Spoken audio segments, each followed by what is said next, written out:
the most dangerous ghost of the war. In the thick of World War II's dark night, as Europe drowned in smoke and fear, there was a name, a legend, a ghost that made even the most powerful figures of Nazi Germany tremble. A woman whom the enemy never saw. Heinrich Himmler, the infamous head of the SS, was obsessed with this invisible shadow. He called her the most dangerous Allied spy in France, someone who had to be captured at all costs. Yet she always slipped through their nets, evading every trap like smoke in the wind, an ungraspable phantom. What transformed her into the obsession of an entire empire? What enabled her to survive and change the course of the war from the shadows? The answer lies in a detail few would expect: a seemingly fatal weakness that became her perfect disguise. A woman with one leg. Yes, a woman with a wooden leg, once rejected by her own American government due to her disability, stepped into the war seeking no fame, no applause. She changed the course of history not just once, but many times through her intellect, courage, and extraordinary willpower. In the world of war and intelligence, some heroes are celebrated, their names etched on monuments, recounted in history books as glorious legends. But there are greater ones who choose to act silently, not for glory or recognition, but for a single purpose: to defeat evil, to bring freedom and justice. Virginia Hall was one such person. She didn't need applause. She just needed to do what was right. And today, on Ghosts of Strategy, we will together unveil the story of one of the greatest spies of all time, a brilliant strategic mind who performed miracles deep within enemy territory. Top Secret Dossier: The Woman with the Wooden Leg and the Battle Against Fate. Among the thousands of top secret files declassified after World War II, one name always stood out, yet was mentioned with incredible mystery: Virginia Hall Guillot. Born in 1906 in Baltimore, Maryland, Virginia was an intelligent, ambitious young woman, different from her contemporaries. She didn't dream of an easy life, nor was she content with the traditional expectations for women at the time, but yearned to immerse herself to serve her country in the challenging field of diplomacy. Virginia was blessed with a sharp intellect and astonishing linguistic abilities. She was fluent in French, German, and Italian, and deeply familiar with European culture, thanks to her years studying at prestigious universities in France, Austria, and Germany. She was passionate about geography, international politics, and the complexities of diplomatic relations. Her dream was to become a diplomat representing the United States on the international stage, helping to build bridges between nations. The future seemed wide open, bright, before this passionate young woman with a promising career path awaiting her. But fate was unexpectedly cruel. In 1930, during a hunting trip in Turkey, a terrible accident occurred. A gun misfired, and the fateful bullet took Virginia's left leg just below the knee. This wasn't just a physical loss. With a heavy, cumbersome wooden leg and the heavy discrimination against people with disabilities at the time, the doors of the U.S. State Department slammed shut in front of her. Her job applications were outright rejected on the grounds that a woman with one leg could not fulfill the dynamic and image-perfect demands of diplomatic duty. Her dreams shattered. Life seemed to come to a dead end, turning a brilliant aspiration into ruins. Imagine the feeling of a young woman, once full of ambition, suddenly stripped of her future simply because of a cruel accident, shunned by an entire bureaucratic system. Physical pain might heal over time, but the emotional wound, the self-consciousness, and the profound disappointment of being rejected by her own country were far harder to mend. The wooden leg wasn't just a lost body part. It was a symbol of closed doors, of vanished dreams of a life she had once envisioned. Virginia called it Cuthbert, a name both ironic, defiant, and affectionate, like an indispensable companion on the thorny path she was forced to walk. But for Virginia Hall, a closed door was never the end. It was merely an invitation for another, perhaps even grander door to open. When World War II erupted, Europe was engulfed in flames, and a secret organization was formed in Britain, the Special Operations Executive, SOE. Their goal was clear, as Winston Churchill himself stated, set Europe ablaze. None through sabotage and underground resistance activities causing disruption from within the enemy's heartland. The SOE saw something in Virginia that others overlooked. They didn't see a weakness, a disabled woman. On the contrary, they saw a perfect cover, an invisible shield. Who would suspect a limping, seemingly frail woman attempting to flee the war was actually the most dangerous spy? Her wooden leg was not an obstacle, but an unexpected camouflage advantage. And so, the limping lady, Virginia Hall, officially entered the deadliest game in history. From a victim of fate, she transformed herself into a fearsome ghost, operating deep within occupied France, where every suspicious glance, every careless word could be a death sentence. Her personal battle against fate forged her into a silent warrior, a resilient spy, ready to face any danger to achieve her objective. The Ghost. In occupied France, a silent hunt in 1941 amidst the silent and oppressive night of occupied France, Virginia Hall, under the unassuming guise of an American reporter, set foot in Vichy. This was not merely a land divided by demarcation lines, but a colossal prison under the strict control of Nazi Germany and the Vichy puppet regime. For Virginia, this was not a place to hide, but fertile ground to sow the seeds of resistance. Virginia didn't act alone, nor did she resort to mere violence. Her strategy was an intricate, invisible yet deadly web woven into every corner of French society. She began building networks of agents and local resistance from scratch with remarkable finesse and an extraordinary ability to read people. Little by little, she approached brave souls, patriotic French citizens, willing to sacrifice for freedom. From simple yet fiercely loyal farmers, devout priests whose churches served as safe havens and secret communication hubs, to even barmaids who could overhear countless crucial intelligence tidbits from drunk German soldiers. She transformed the most seemingly insignificant and harmless individuals into vital links within her complex system. Each individual might be nothing on their own, but by connecting them, providing them with means and guidance, Virginia created an underground storm capable of shaking an entire empire. She organized audacious sabotage missions, effectively cutting off German communication and supply lines. Trains carrying troops and weapons suddenly derailed in the dead of night, smoke billowing from shattered carriages. Factories producing weapons seemingly impregnable under strict guard suddenly malfunctioned for unknown reasons, halting production lines and severely delaying German war plans.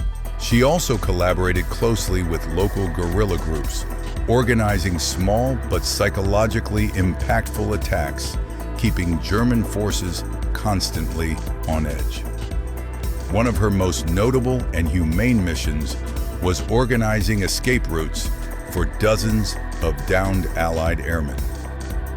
By establishing safe houses, secret transit points, and cross-border escape routes through the treacherous Pyrenees Mountains, she led them past enemy control to safety. Each rescued airman was not just a life preserved, but a powerful blow to enemy morale and an injection of hope into the hearts of despairing French citizens. To the Nazis, Virginia Hall became an obsession, a thorn in their side. They called her La Dame qui boite, the limping lady, a nickname that was both mocking and indicative of their fear.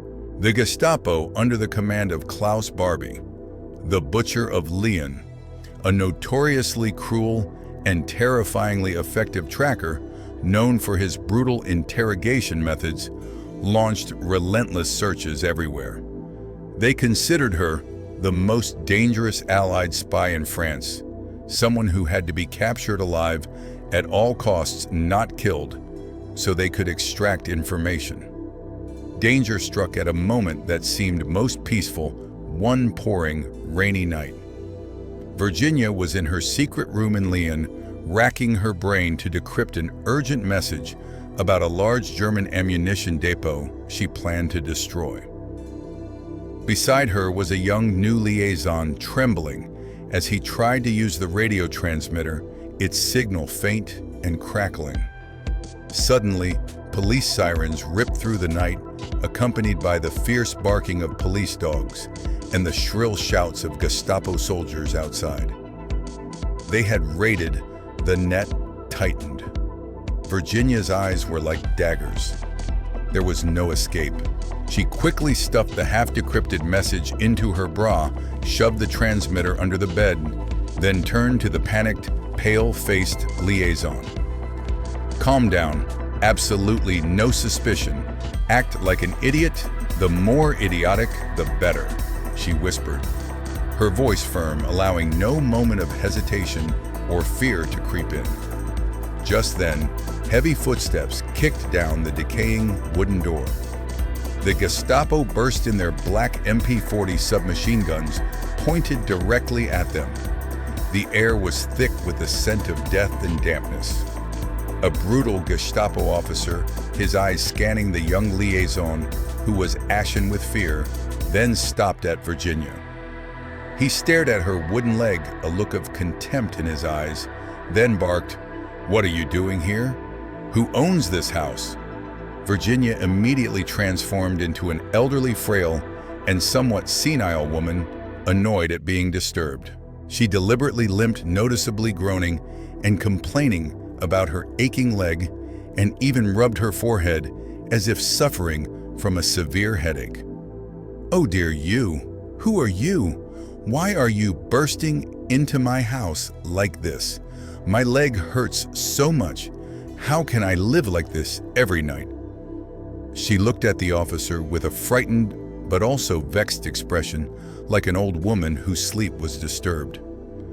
"I was trying to sleep. This boy," she pointed at the liaison, her voice softening slightly with a hint of reproach, "is my nephew.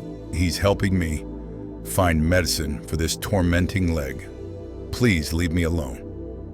Virginia wasn't just acting for herself. She also had to guide the liaison into his role. He, though still trembling, tried to stoop, pretending to search for something under the table, his hand nervously brushing against the cloth covering the transmitter. The Gestapo officer wasn't immediately convinced. He ordered a search of the entire room. Every second stretched like an eternity. When a soldier approached the bed where the transmitter was hidden under a thin cloth, Virginia's heart clenched. But she maintained a calm face, even slightly frowning with annoyance at being disturbed, like an old person grumbling about having their sleep interrupted. Finally, finding nothing valuable but a constantly complaining disabled old woman and a clumsy boy trying to appear harmless, the Gestapo officer snorted contemptuously and ordered his subordinates to withdraw. He could never have imagined that just a few steps away was the most dangerous spy he was hunting, along with a secret that could change the course of the war.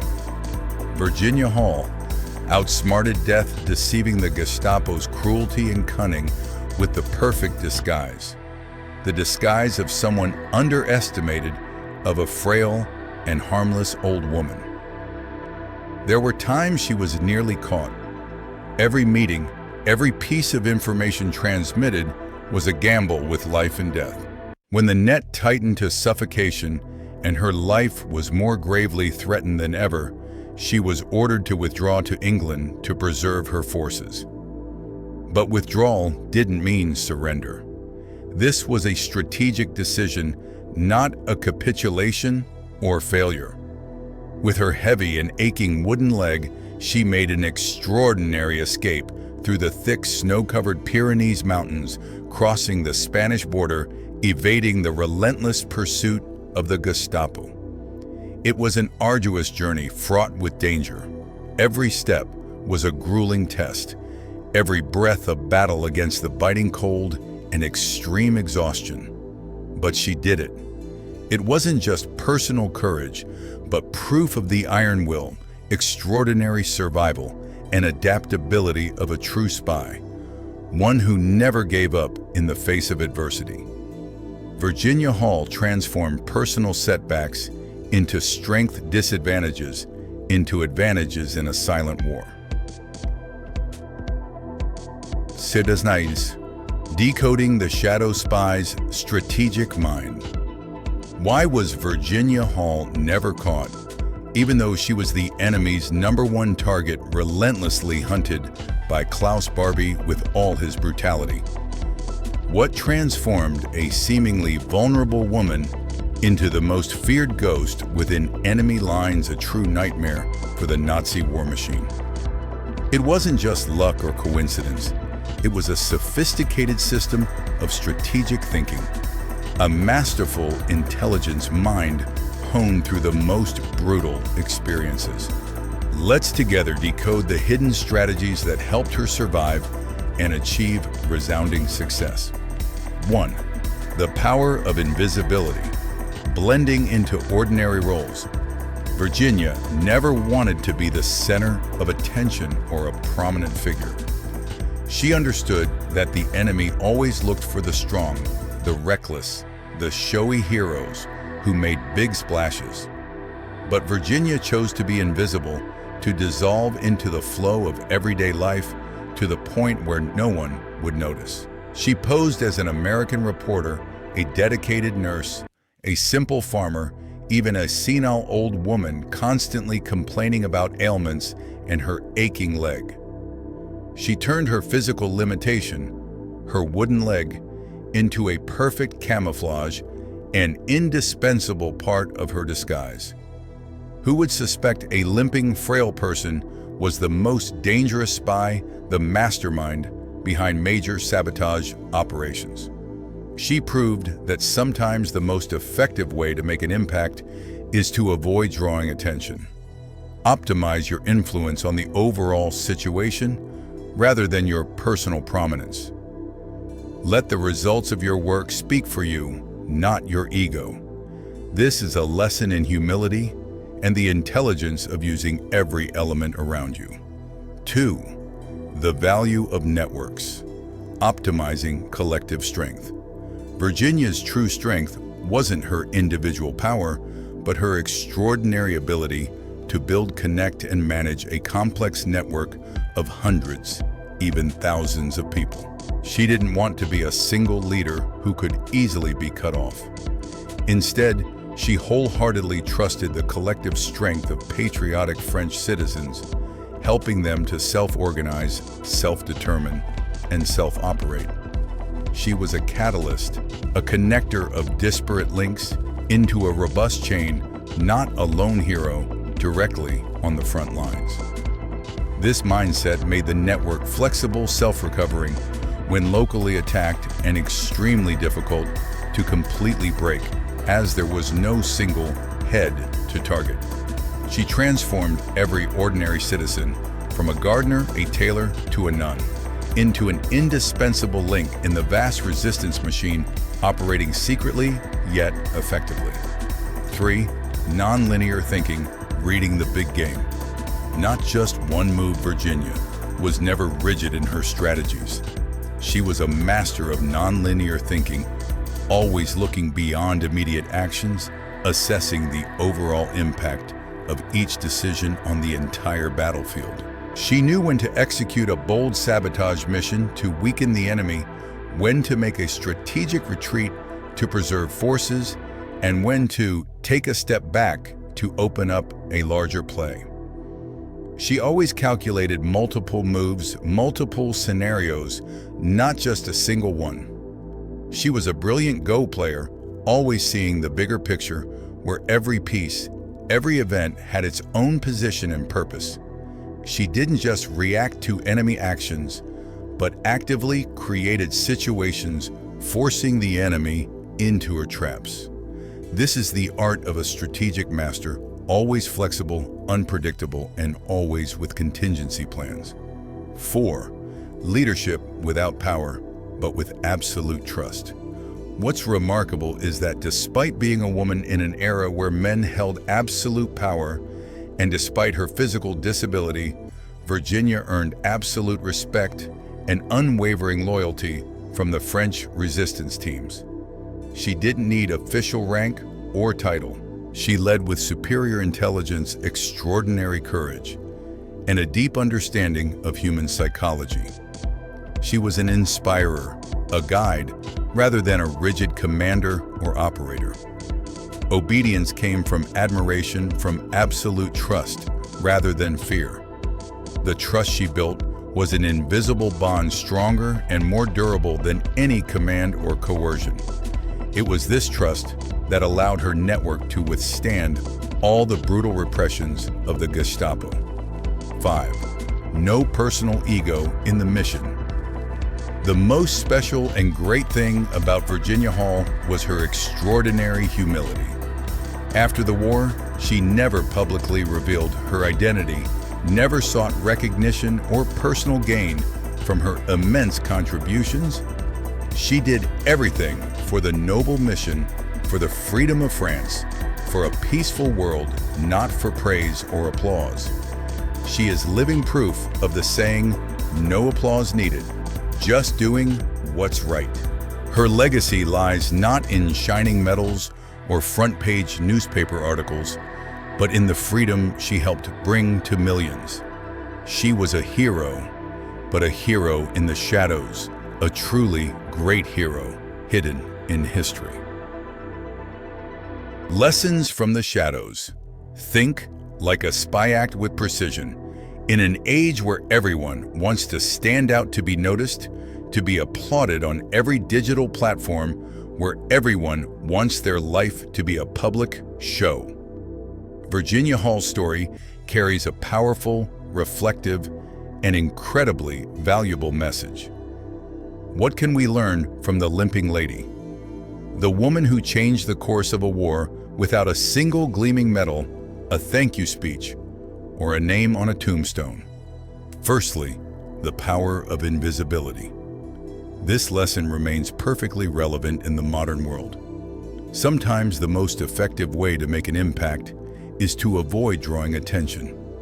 In a noisy world where everyone competes for the spotlight, learn to optimize your influence rather than your personal prominence. Let the results of your work, the value you create, speak for you, not your ego. Virginia Hall teaches us that true recognition doesn't come from ostentation, but from the real lasting value you generate. Secondly, the value of networks. Instead of trying to do everything alone and taking on too much responsibility, learn to build and connect relationships, forming a strong system. Whether in business, in a complex project, or in personal life, the combined strength of a trusted network is always greater than the sum of its individual parts. Collaboration, support, and mutual trust are key to overcoming any challenge, from major crises to everyday difficulties. Virginia Hall transformed ordinary people into extraordinary warriors by connecting them. Thirdly, strategic thinking in every decision. Whether in work, business, or personal life, always look beyond immediate actions. Evaluate from multiple angles, consider different scenarios, and be ready to change plans when necessary.